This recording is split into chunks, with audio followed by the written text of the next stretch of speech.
Good morning, and thanks for coming out on this beautiful summer day. We waited long enough for that. Governor Polotz and I are pleased to be here to answer your questions about today's interest rate announcement as well as our MPR. Let me start by reviewing recent developments in the Canadian economy before turning to key points of Governing Council's deliberations. L'économie canadienne se remet du ralentissement qu'elle a connu à la fin de 2018 et au début de 2019. Enfin, les données économiques récentes nous ont amenés à revoir à la hausse notre projection pour le deuxième trimestre. C'est en grande partie à cause d'une forte hausse de la production de pétrole et d'un rebond après les ralentissements liés aux météos plus tôt cette année. On s'attend maintenant à ce que la croissance de l'économie ralentisse cet été et se situe près de celle de la production potentielle au deuxième et troisième trimestre. En même temps, l'inflation demeure près de 2%. The fact that Canada is picking up while the U.S. economy is slowing sounds like a divergence. In fact, it's a process of convergence. And this is because the two countries are at different points in our economic cycles.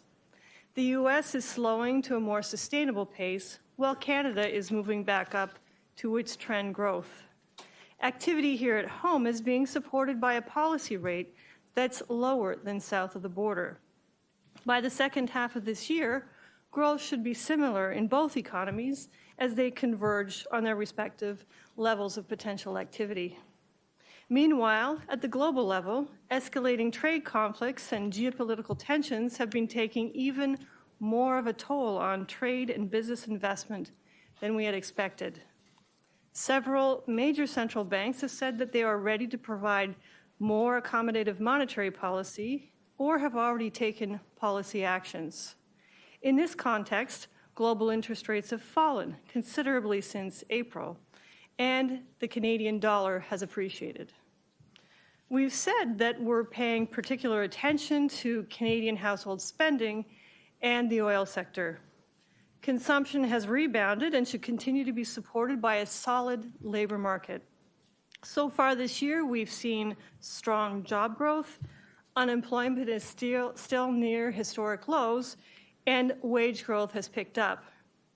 Also, the housing market is evolving as we have expected at the national level. Adjustments to previous speculative activity and changes in housing financing conditions have been difficult in some markets. We've seen signs that the housing market is improving in the Greater Toronto area. Prices and activity are still adjusting to more sustainable levels in the Greater Vancouver area, and Alberta's market continues to adjust to lower oil prices. At the same time, interest rates on 5-year fixed mortgages have fallen recently to around where they were 5 years ago. This is relevant for people buying a new house or renewing their mortgage. It also reinforces our view that residential investment is once again contributing to growth. In the oil and gas sector, we expect that transportation constraints for crude oil will ease gradually. The Trans Mountain Pipeline expansion will provide a welcome boost to capacity, although the pipeline will come online beyond our projection horizon. There are also some positive developments in offshore oil in Newfoundland and Labrador.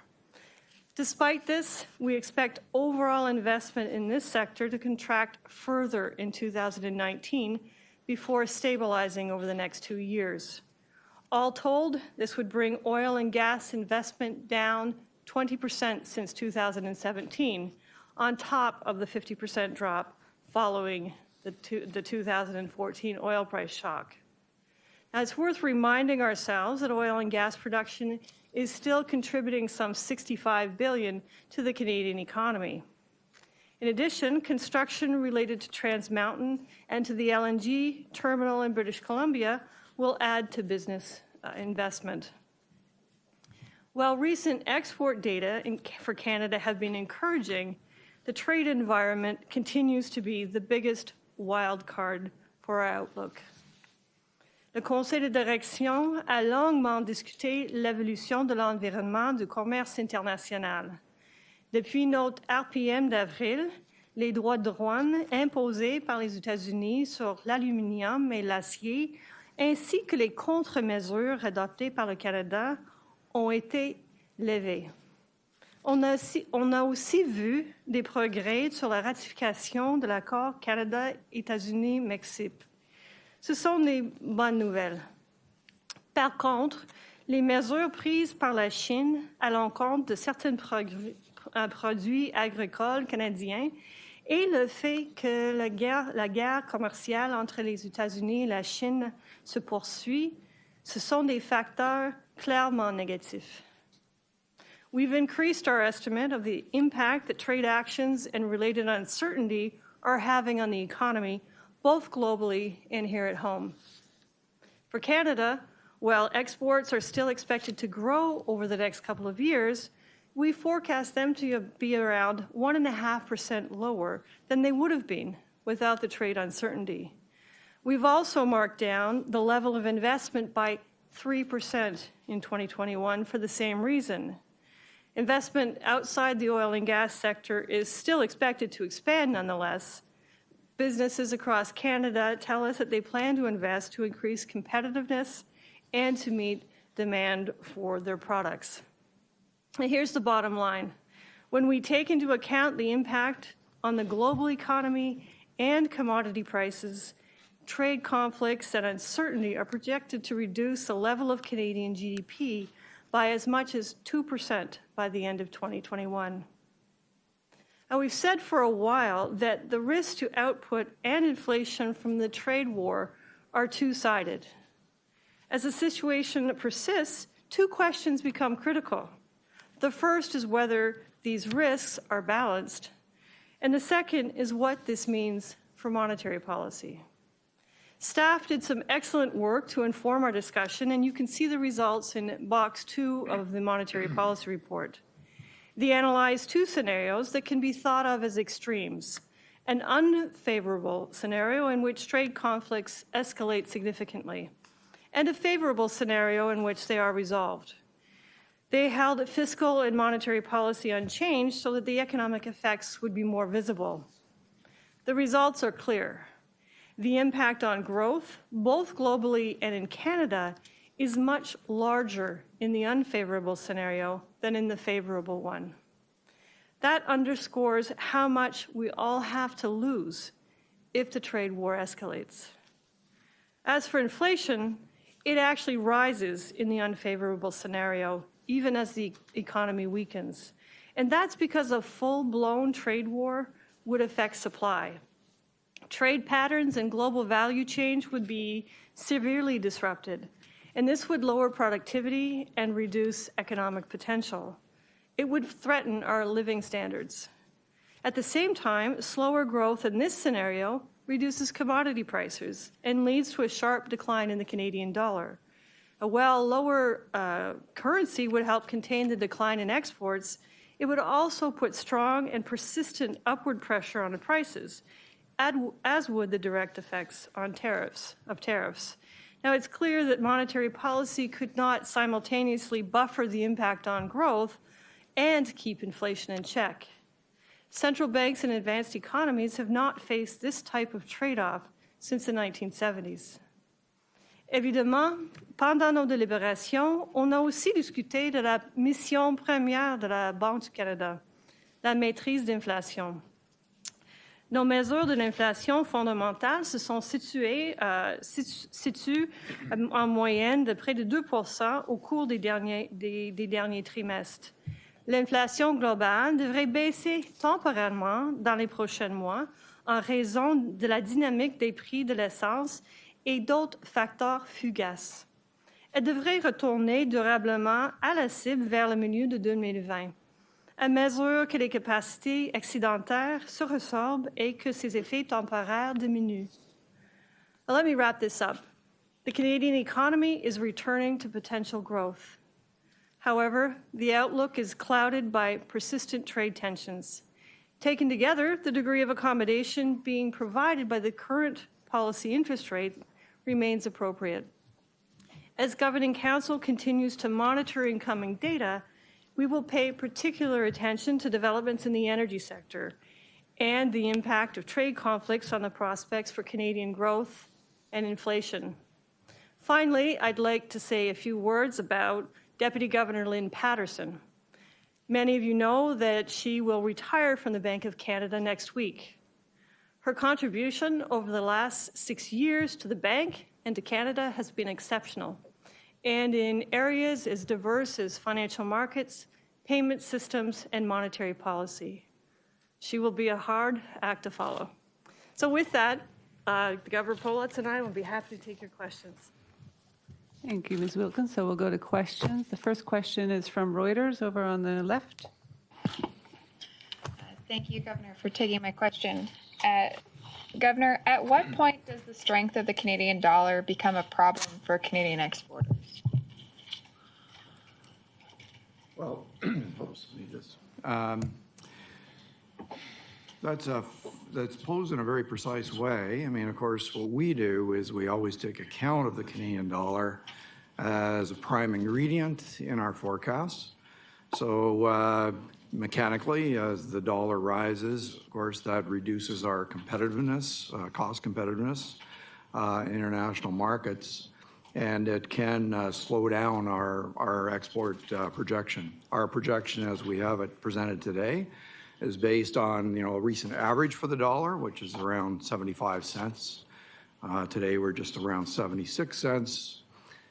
6 or 8 months ago we were at 73 cents. We had 78 cents. So all those numbers, I've all taken into account. They have very small effects on the margin of our export forecast. So just suffice to say that whatever it does is fully taken into account each time we do a full update.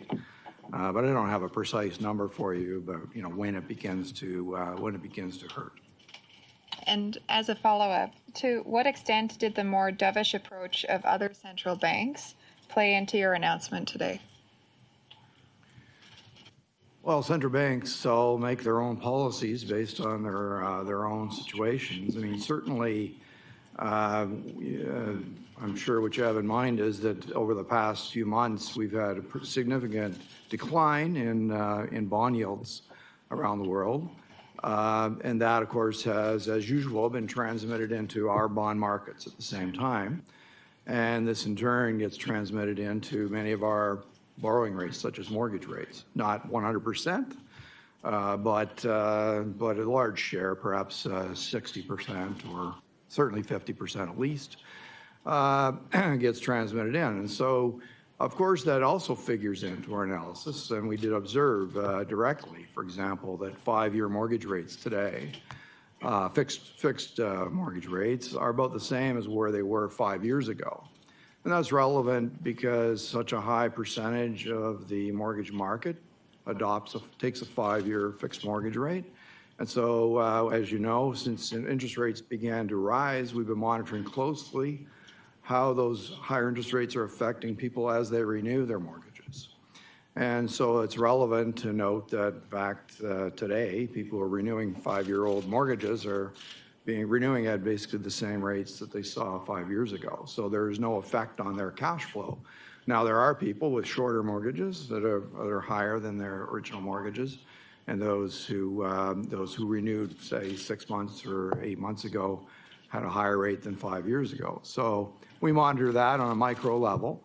And so that does figure in, but in terms of the actual tone, I think that has to do with people coming to grips with the downside risk associated with escalating trade actions. And as we say in our report and in the press release, that evidence is accumulating that the effects of that trade war are becoming tangible. We've observed that sooner in Canada than in other countries because we had tensions around NAFTA long before we had this later phase. And so that affects investment directly, and it's slowing economies primarily through the investment channel. And that, of course, is a shock that we're all monitoring. And we're hopeful that resolution will occur and we get the positive scenario as opposed to the negative scenario. Thank you. Next question is Greg. Greg Quinn, Market News. Good morning. There have been some comments from Governing Council in the past that the next move could be more likely to be an increase than a cut. Is that still the case now? I think for now, as we've said today, the conditions that we observe are consistent with today's setting of the interest rate, getting us to a steady inflation performance. We have our eye, of course, on our forecast for inflation 1 to 2 years from now, and that is on target. And so in that situation, suggests that there are sufficient headwinds operating still in the economy that keep interest rates roughly where they are until those headwinds show signs of dissipating. So I don't have to list those. We all know what many of them are. So until such time as those headwinds worsen or dissipate, then we're content with today's setting of interest rates. Secondly, I believe the statement has dropped the words about being data dependent. What's the meaning of that? Are you no longer data dependent? That's a serious question. Really? Okay, just want to make sure. Because, it does say, I think, that we're monitoring data, we're monitoring developments. That's just another way of saying we're data dependent. We're always data dependent. And, it's just, there's no point in having a particular key phrase repeated or not repeated. It's just a way of saying that you watch the data carefully. We always do, but there are times, such as we've been through of late, where there are enough questions around where the economy is that it's not as though you can plan ahead. The data are really going to dictate how the balance of risk is tilting. So that's usually what we mean by data dependent. Like, you can't just assume everything's fine because there are too many competing risks in the outlook. Next question is from Luke, Bloomberg. Hi, Governor and Senior Deputy. I just had a question kind of following on, Greg, on the difference between data dependence and outlook dependence, because right now, another central banker who's championed a risk management approach, Jay Powell, is widely expected to reduce interest rates despite a very buoyant labor market stateside and the economy still holding up pretty well. He's said that an ounce of prevention is better than a pound of cure in terms of his approach to making sure the expansion stays on track. Do you share that approach, and is that influencing your decisions and deliberations currently? Well, we share that approach completely.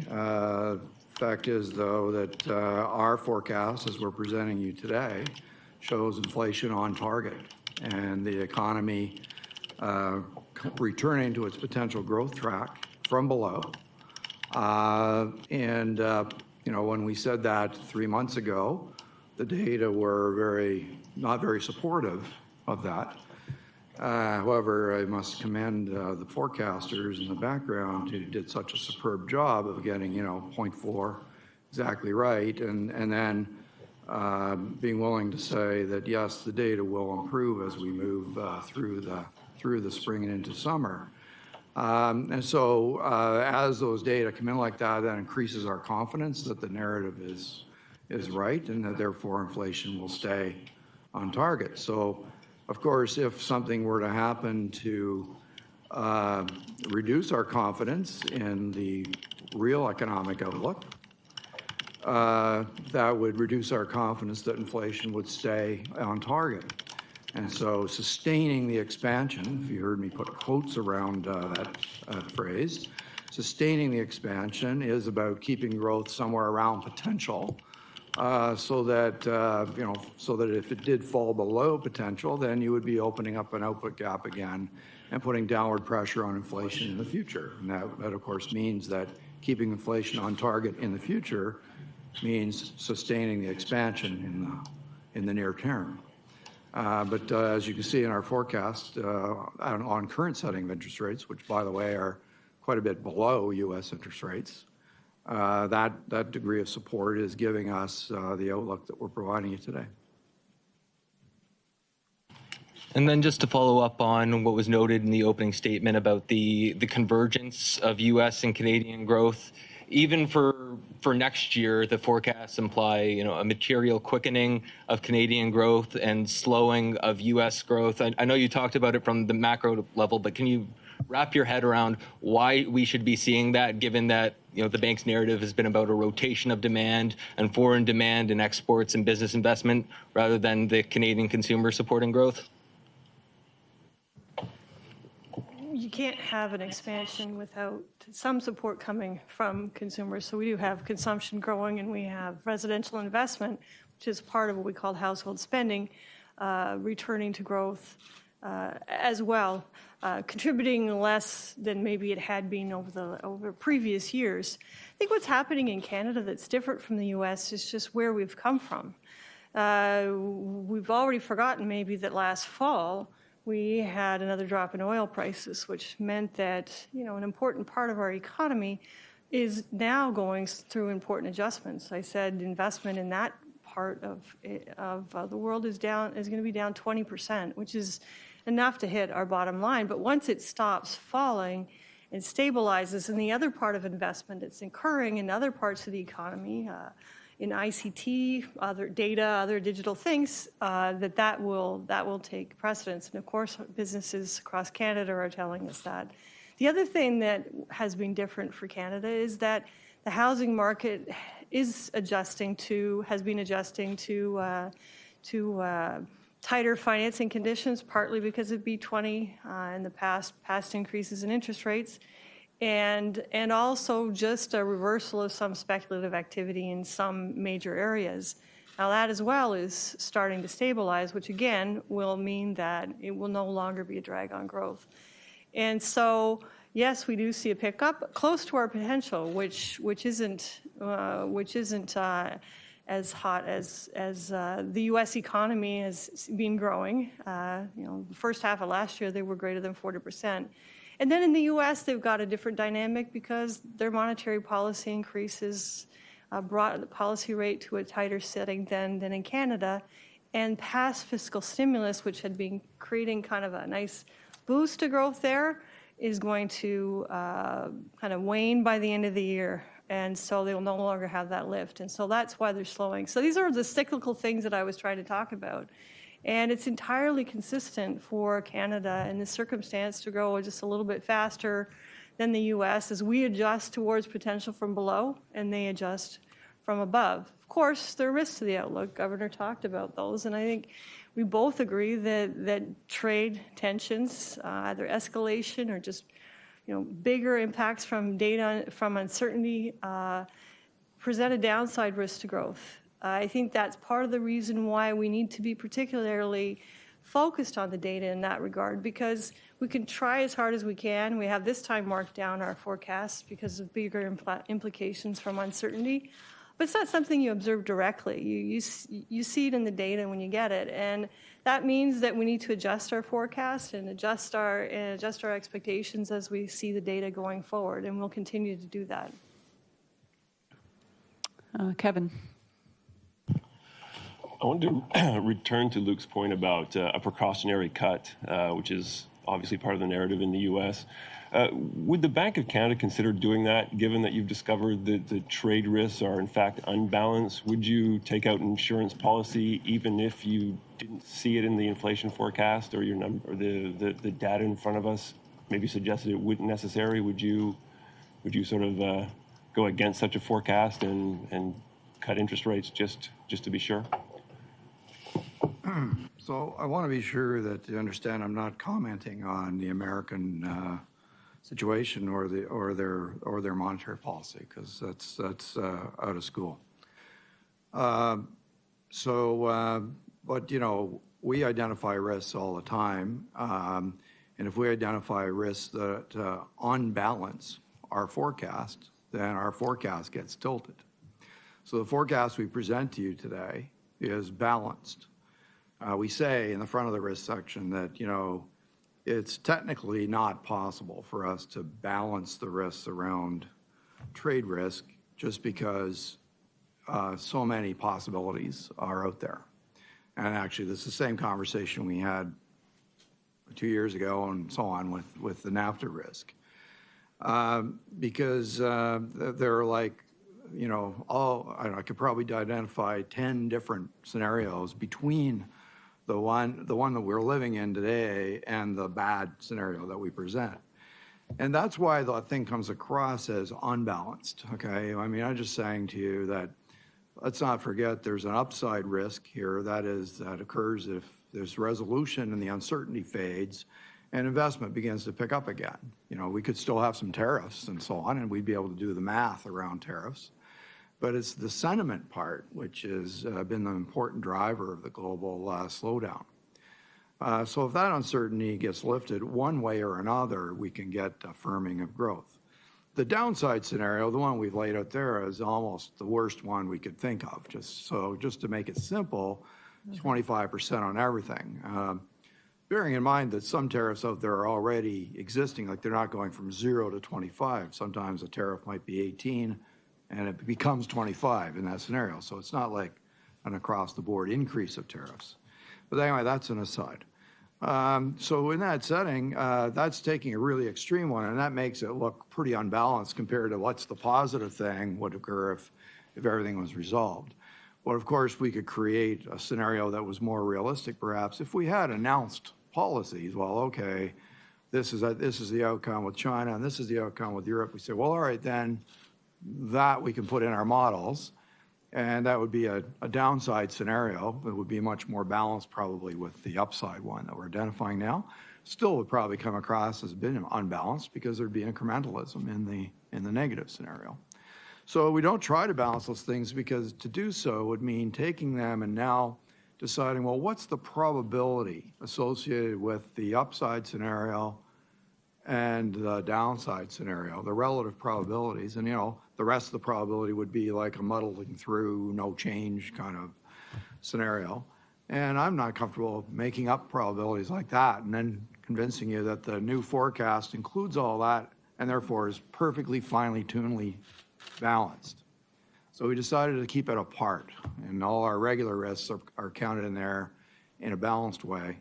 But so to get right to the root of your question, yes, if we had faced risks and we believed that they were unbalanced, the forecast would tilt differently, and that would influence our thinking around where inflation is likely to be, and that would be grounds for a discussion around whether it was time to adjust policy. So the theory is there. Okay, the theory is there. But bear in mind, one last thing is that when you're in a setting where like where we were last fall or December, the economy was slowing very quickly or rapidly right before our eyes, and at the same time, we're contemplating enhanced trade risks. So in that setting, everything kind of feels bad. But when you're in a setting where everything seems to be picking up speed like it's supposed to, and there's a negative risk, that context is shifted. So you're less likely to be thinking, oh, maybe the downside's even worse than we thought. Right? So there can be quite a difference there, and that's exactly why we're trying to help people understand the levels of things matter quite a lot. If you're starting in the U.S. from very rapid growth and slowing to potential, that's actually a desirable outcome because it means that any risk of inflation pressures would be dissipating. But anyway, that's, and for us, it's a rise in growth, which is reducing the downside risk on inflation. So that's the way we see it. My second question is about the labor market. It's on fire based on the data, yet the overall growth itself is mediocre, maybe even a little less than mediocre at the moment. Does that suggest what's going on in the labor market is a bit fragile? What do you see happening there? The labor market is very healthy, and in fact, job growth, kind of average job growth, getting away from monthly fluctuations, has been a little bit above what we would consider to be trend for a little while, for the last year. When you talk to businesses, they also tell you that there are labor shortages in most areas. They're not necessarily notable relative to historical norms, so on fire might be a strong word, and certainly there are pockets in the country where people wouldn't say it was on fire at all. In fact, they'd say the opposite. That being said, economists have been perplexed by the timing of GDP growth and in hiring for many, many years. And so they don't always correspond. What we thought last time when we were looking at the labor market and how strong it still was relative to the weak growth we saw in Q4 and Q1 was that, well, it looks like it's concentrated in particular areas. In fact, what companies have on their minds is that they need to hire, in fact, to be ready for the growth that they tell us they expect to see. And so I think that from a business planning point of view, you can imagine that's part of what's going on and how you would square the circle. Next question is from Kim. Hi, thank you. Kim McCrail from the Wall Street Journal. You have talked about in the past the limits of monetary policy in dealing with trade conflicts when you have a situation where you have potentially rising prices at the same time as you have slowing growth. And there was quite a bit of emphasis on that in the NPR today and again in the statement. Did you feel that was something that people needed reminding of at this point?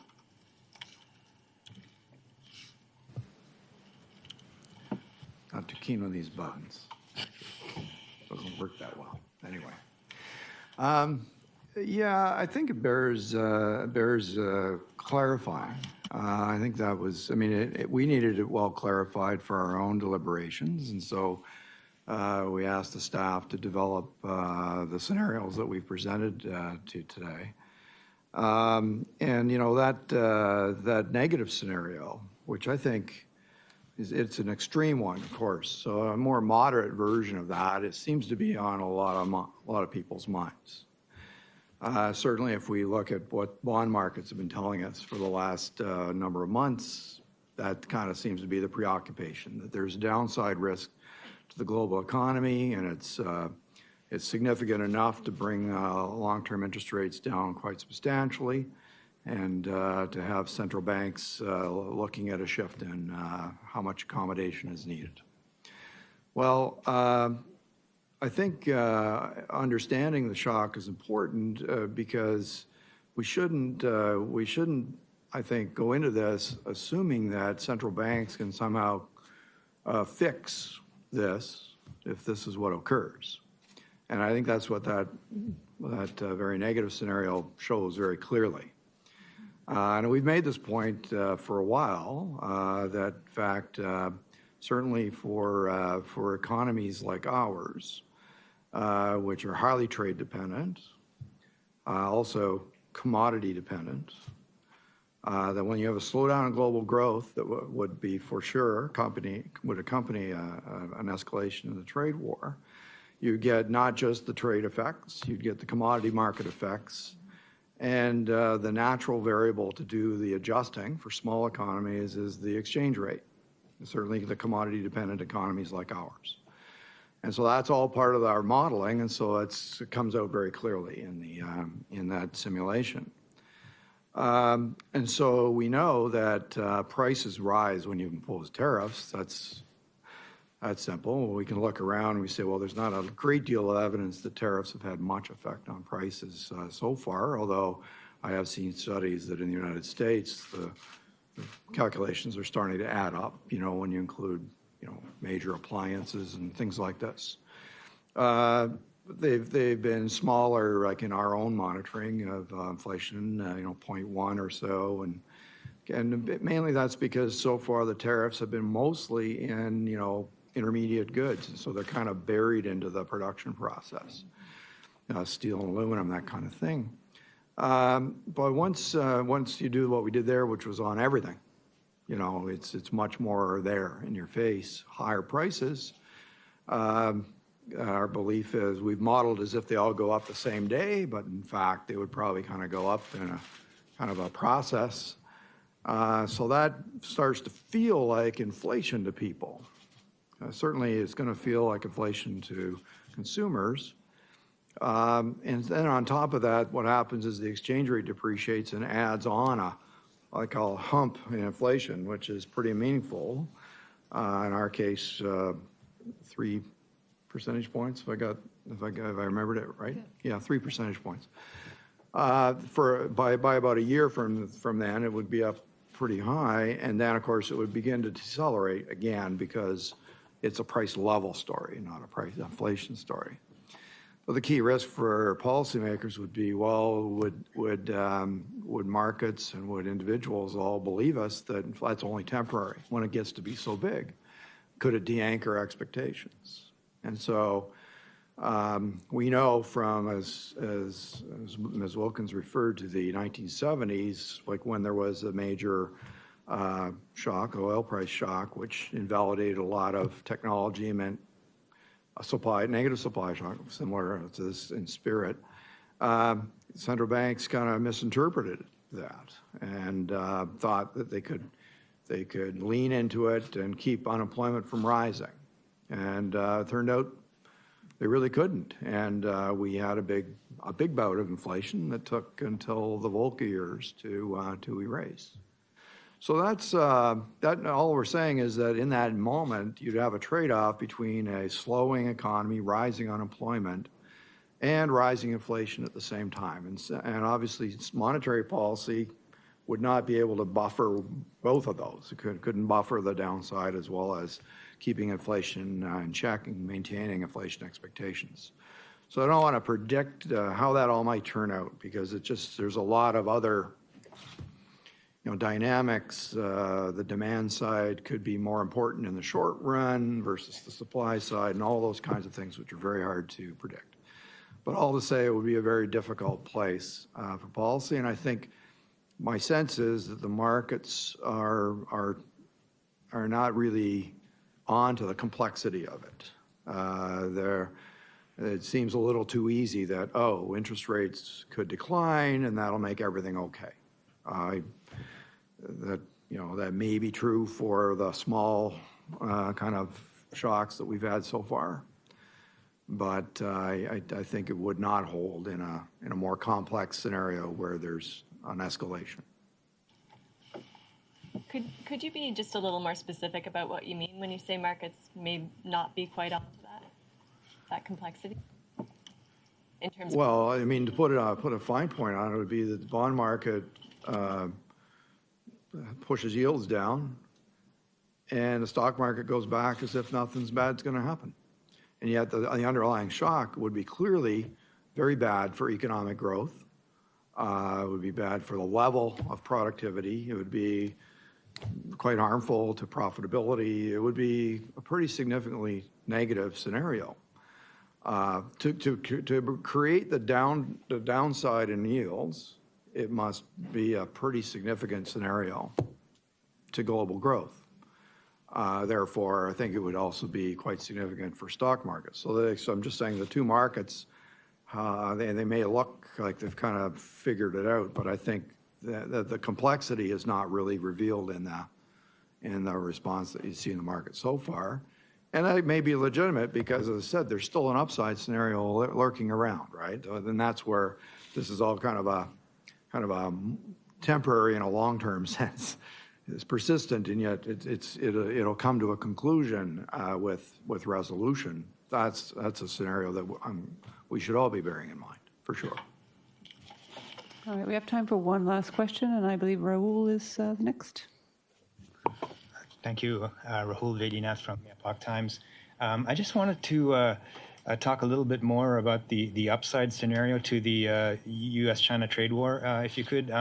You characterize it as returning to pre-2017 trade arrangements, but I just wonder if, how you see that would be consistent with what the U.S. is trying to achieve with China, or you seem it kind of goes to a status quo, more or less, prior to these trade tariffs as a way to characterize the upside trade scenario? There could be other ways an upside shows itself. This happened to be one that we felt we could model reasonably because if we go back to what we had before, we know what that is. We know that the world probably wouldn't go back there, but it gives us a sense of just how much we're losing today because of where we are today and how much we'd have to gain if it came off. So in that regard, it would be a positive for growth, more so for Canada than it would be for the global economy, but for both. The commodity price channel is that reason why, given how commodity dependent we are, why that's the case. And then it would be a mild positive with no policy response for inflation. But it's no surprise that the amount for Canada is the same amount we've got judgment today, about 2% of GDP. Of course, you're quite right that China and the U.S. and others are working towards another spot where we're even in a better place with respect to resolution mechanisms, dealing with international property and other things that would modernize the world trade system. We just don't know what that would look like, and I think it would be a completely different scenario that we would need to model. But if we were in a better place, it would be a positive.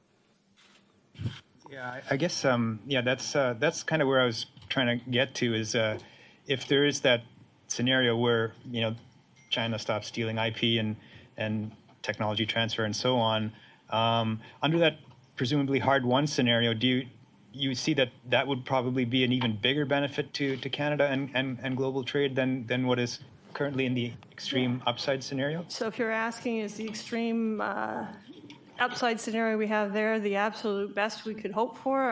My answer would be, I hope not. Okay. Okay, so if there are no further questions, this concludes the press conference. Thank you, Governor. Thank you, Senior Deputy Governor.